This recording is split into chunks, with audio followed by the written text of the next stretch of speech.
Louisiana water does not warn you. It is warm and it is brown and you cannot see into it. And somewhere along the way you decided that not being able to see meant there was nothing there to see. That decision was made for you, mostly. It was handed down. Nobody in your family ever got dragged under, so the water became a thing you use rather than a thing you watch. You back the trailer down a parish landing before the sun is fully up, and the John boat slides off into a current the color of coffee with milk in it, and you never once think about what is holding still 6 feet below the propeller. You float a river on the first hot Saturday of the year with a cooler balanced on your stomach, letting the slow brown push you south past the sandbars. You wade a marsh flat at ankle depth, casting for redfish with the line looped once around your wrist, and the only thing you're watching is the tail of a fish you want. The brown is the trick. It sits on top of everything like a lid. You look at a surface you cannot see through, and your mind fills the space underneath with emptiness, because emptiness is the version of the water you can live comfortably beside. Generations of doing exactly this without anything going wrong have turned that comfort into something that feels like knowledge. It is not knowledge. It is a habit of not looking. The water is not empty. It is full. It is full under the boat you just launched, and inside the current you are floating down, and at the exact ankle depth where you are standing with your back to the deep. The animals are in the water you use. They were in it this morning. So here are 10 of them. 10 creatures living in Louisiana's rivers, lakes, bayous, and gulf. And they are not ranked by which one could hurt you the worst on paper. They are ranked by something stranger. They are ranked by how completely the people who share this water every single day have stopped seeing them there. The higher we climb, the harder the animal is to believe. And the last one you will meet is not out in the Gulf where a person expects a shark. It is in a lake that half a city drives across to get to work. Before we start counting down, if this is the kind of thing that lives in the back of your mind, that makes you look twice at water you thought you understood, take a second to subscribe. It genuinely helps the channel keep making these. And I want to know one thing while you're here. Where in the world are you watching from right now? Drop it in the comments. Now let's get into the water. Number 10, the American alligator. We start with the one you already see, because the fact that you see it is the whole reason it belongs at the bottom of this list. There are more than 2 million wild alligators in Louisiana. There are nearly 1 million more on farms. 60 years ago, that number had fallen under 100,000, hunted down for hides until the animal was nearly gone.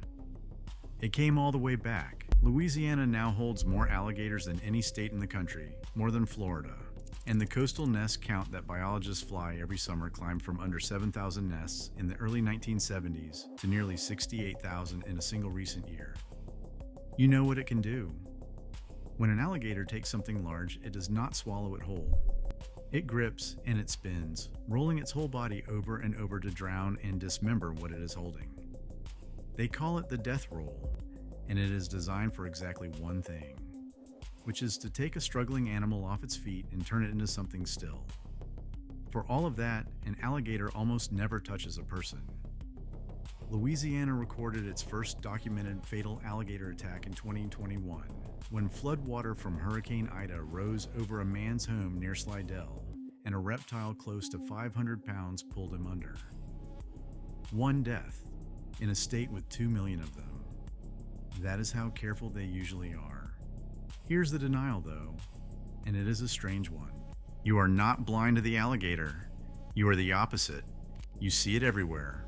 On the license plates, on the sports jerseys, on the Swamp Tour brochure, in the leather of a watch band.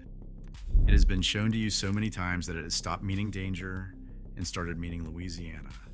And because it soaks up every ounce of fear you have to spend, you spend all of it there, on the one animal you can name, and you have nothing left over to look for the other 9. Number 9, the common snapping turtle.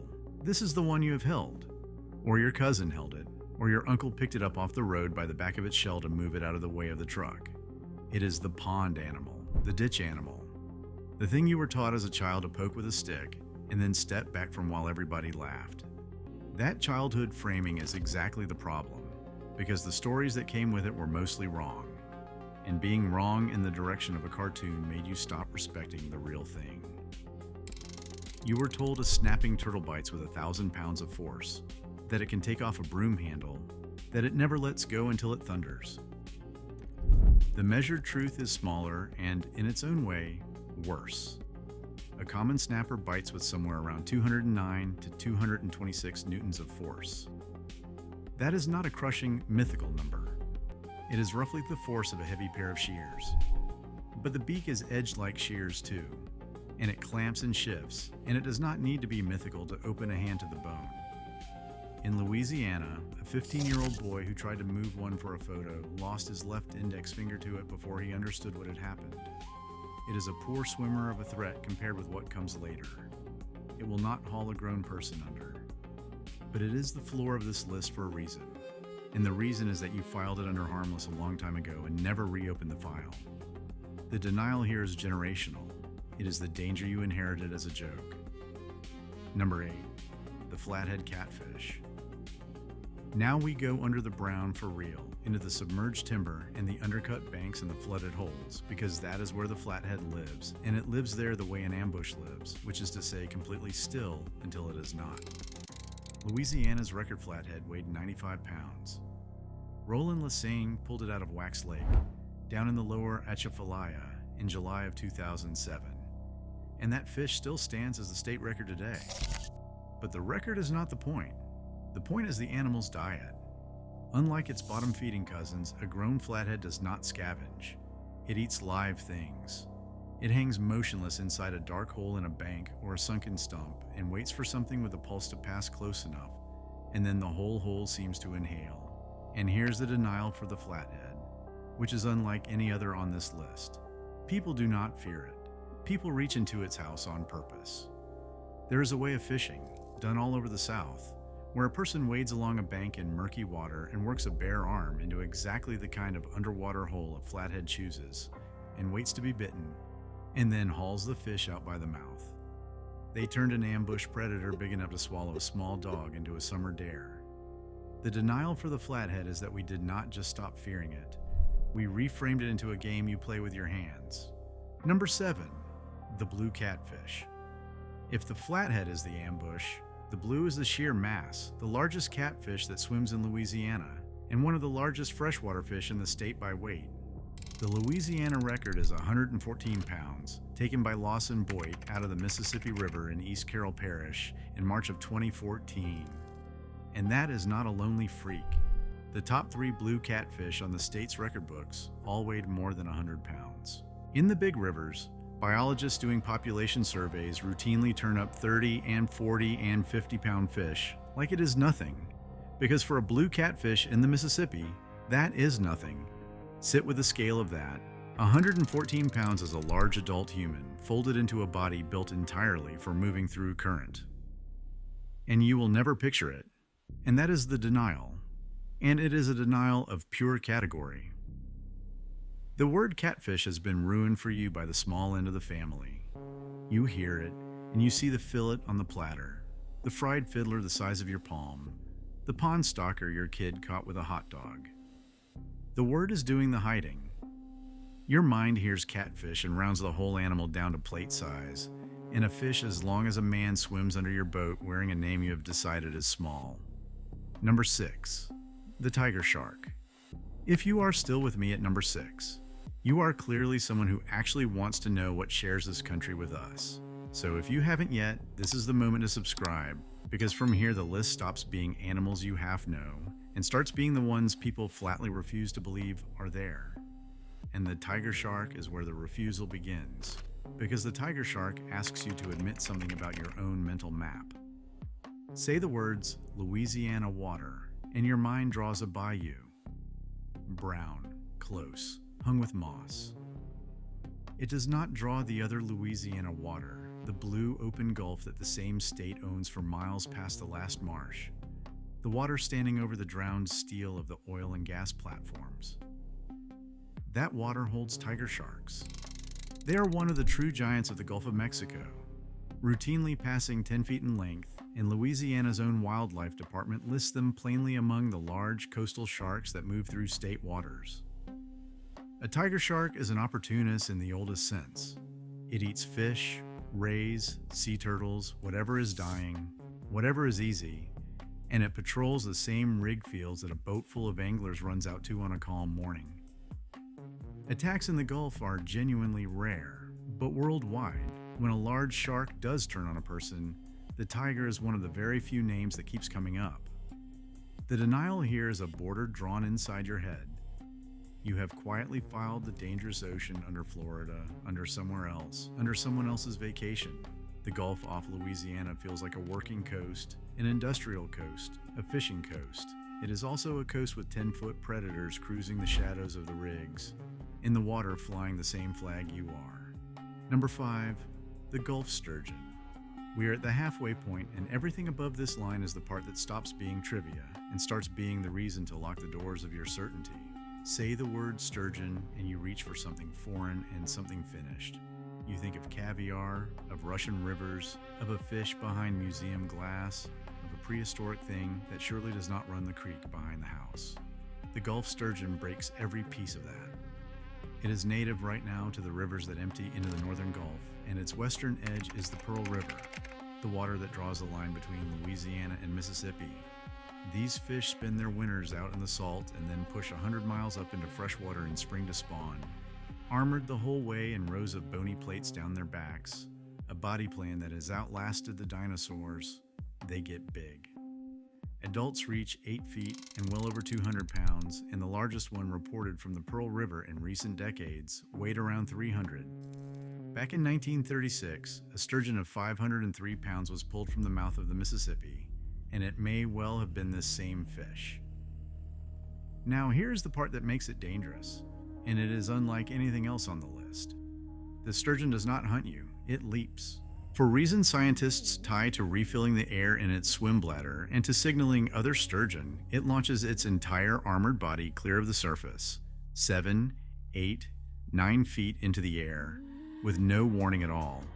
On the Suwannee River in Florida, where this same species gathers in the thousands, those leaps have broken the ribs and the spine of boaters, collapsed a lung, ruptured a spleen, and in 2015 they killed a child riding in a boat with her family. The strikes are best documented over in Florida, but it is the very same jumping fish that runs Louisiana's Pearl. The denial for the sturgeon is a denial of time.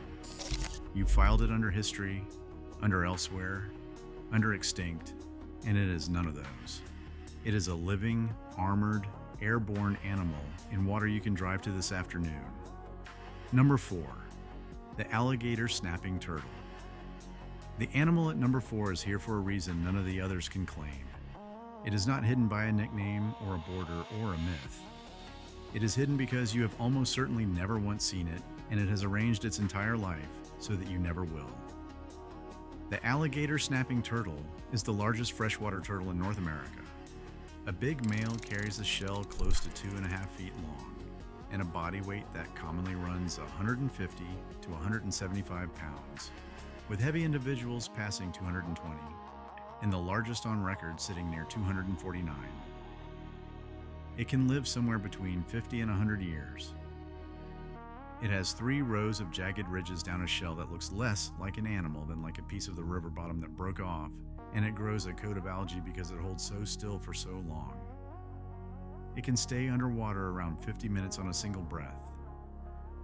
It hunts without moving at all, lying open mouth on the bottom, wiggling a small pink lure on its tongue that looks exactly like a worm, and the fish that come to eat the worm are the meal. Except for a female crawling out to lay eggs, it essentially never leaves the water. Its jaws close hard enough to break bone. Louisiana thought so little of it for so long that it was harvested nearly out of the state's rivers for meat until a ban on taking them was finally put in place in 2004. And that is the shape of the denial. You cannot fear what you have never seen, and no one has seen this animal because seeing it is the one thing it has spent millions of years learning to avoid.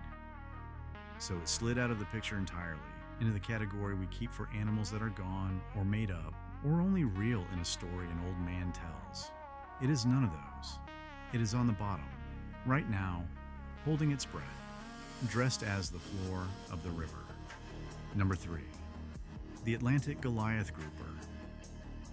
Go back out to the Gulf and go down, Past the surface, the tiger sharks patrol, down the legs of a sunken rig, 60, 100, 150 feet into the low green light, to a fish shaped like a car. The Atlantic Goliath grouper reaches 8 feet in length and something near 800 pounds, which makes it the largest bony fish in the entire Atlantic. It does not chase its food. It hangs beside the structure and opens a mouth the size of a bucket. And the pressure of the sudden opening pulls whatever is nearby straight down its throat, and it comes with a low concussive boom you can feel in your chest through the water. It is territorial around its structure. Divers who have worked Gulf wrecks tell of a Goliath charging, bumping, shouldering in on a speared fish and simply taking it, because there is nothing a person in the water can do to argue with 800 pounds that has decided the fish is now its fish. And it was ours, and then it was gone. And that is the denial. In the 1950s, when the first scuba divers dropped onto the oil platforms off the Louisiana coast, big Goliaths were a common sight down there. Then the whole Gulf population was fished down so hard that by the late 1980s, the giants and their spawning gatherings had all but disappeared, and a harvest ban had to be dropped over the entire species in 1990 to keep it from vanishing for good. A whole generation grew up after the fish was already scarce, so the memory the state carries says it is not here. But it is coming back, slowly, to the same drowned steel it always used. The denial for the Goliath is a kind of forgetting. It is a fish so far below the surface, and so far back in the record, that the water closed over it twice. Number 2. The alligator gar. There is a fish in the Mississippi Delta that has been swimming in more or less its current form since before there were flowers on the earth.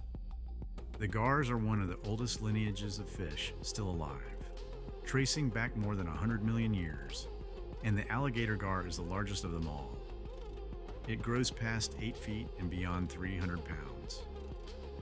It is the biggest fish that spends nearly its entire life in North American freshwater. It wears a coat of hard, diamond-shaped scales so tough that early accounts describe them turning arrows.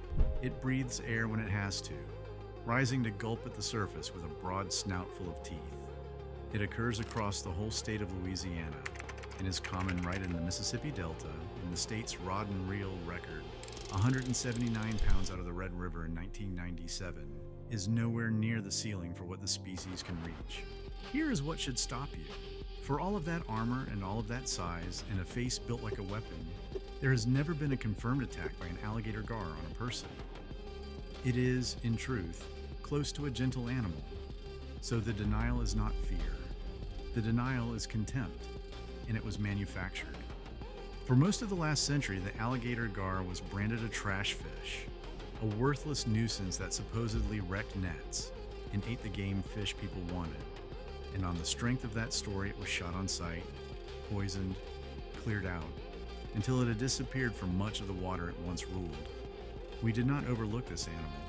We were taught to hold it beneath our notice, and we did, so thoroughly that a 100-million-year-old 300-pound survivor became, in the public mind, just a gar. The invisibility here was a decision, and it was a cruel one, and the fish is only now beginning to come back to the places our grandfathers emptied. And that leaves number one. The bull shark. Everything on this list so far has asked you to look harder at the water. Number 1 asks something bigger.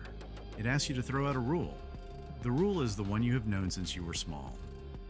Sharks live in the ocean. Sharks need salt. That rule is why the bull shark is the purest example of everything this whole list is about, because the bull shark simply does not obey it. Its body can regulate its own salt, letting it move out of the sea and up into brackish and freshwater that would kill almost any other shark. And so it goes where the rule says it cannot. It goes up the Mississippi. 2 bull sharks were confirmed in the upper river during the last century. One caught near Alton, Illinois in 1937, a 5-foot animal of 84 pounds, and another snagged near Rush Island, Missouri in 1995, roughly 900 river miles from the Gulf. Hundreds of miles inland, in the brown water of the middle of the continent, there were sharks. But you do not even have to go that far, and this is the part that should keep you sitting very still. There is a shark living in Lake Pontchartrain. Of the dozens of shark species in the Gulf, exactly one has been documented inside that lake, and it is the bull. Researchers out of the University of New Orleans studied them there for 14 years. Between 2000 and 2003 alone, they documented 18 of them, most taken off Goose Point near the mouth of Bayou Lacombe. They have turned up in the Chifuncte, up the Amite River, in Lake Maurepas. They gather from roughly April through November, and the ones the scientists keep finding are young, small, which points to the thing that is hardest to hold in your head. Lake Pontchartrain is not a place a shark passes through by accident. It appears to be working as a nursery. The lake that the causeway runs across, the lake that half the North Shore commutes over, the lake people water ski and swim in all summer, is raising sharks. For a long time, nobody believed it because the lake almost never bites anyone. The last fatal shark attack in Louisiana waters was in Lake Pontchartrain, and it was in 1914. Then in August of 2014, a 7-year-old named Trent Trinacosta was bitten while swimming a few miles off the South Shore, in what may be the first documented bite in that lake in decades. He kept his foot. He was lucky, and the small, evenly spaced wounds told a researcher who has spent his career on that water exactly what had done it. The denial for number one is not forgetting, and it is not contempt, and it is not distance. It is a law you were taught in childhood, a clean, simple sentence about salt and sharks, and the animal breaks the sentence, so the mind throws out the animal instead of the sentence. That is why it sits at the top of this list. It is the creature that has stayed most completely out of the picture people carry, because to see it you would have to admit that something you were sure of is simply not true. So here's what this list is really about. Not fear. 10 animals, and only one of them has ever killed a person in this state in the last 100 years, and even that was a flood. You are not in danger tonight. That was never the point. The point is the water. It is the same warm, brown, patient water, whether or not you are looking into it. The alligator gar is out in the delta right now, breathing air through a face older than flowers. The alligator snapping turtle is on the bottom of some bayou wearing its coat of algae, mouth open, waiting for the worm to be believed. And somewhere off Goose Point, in a lake a whole city drives across without a second thought, a young bull shark is turning in the dark, exactly where the rule you learned says it cannot be. They were here before the roads had names. They never agreed to stay out of sight. They are only invisible because looking would mean changing how you live beside them. The water is not empty. It never was. It is simply holding still. The way it has always held still, and it is patient, and it is waiting. If you like this video, YouTube also thinks you're going to like this one on your screen.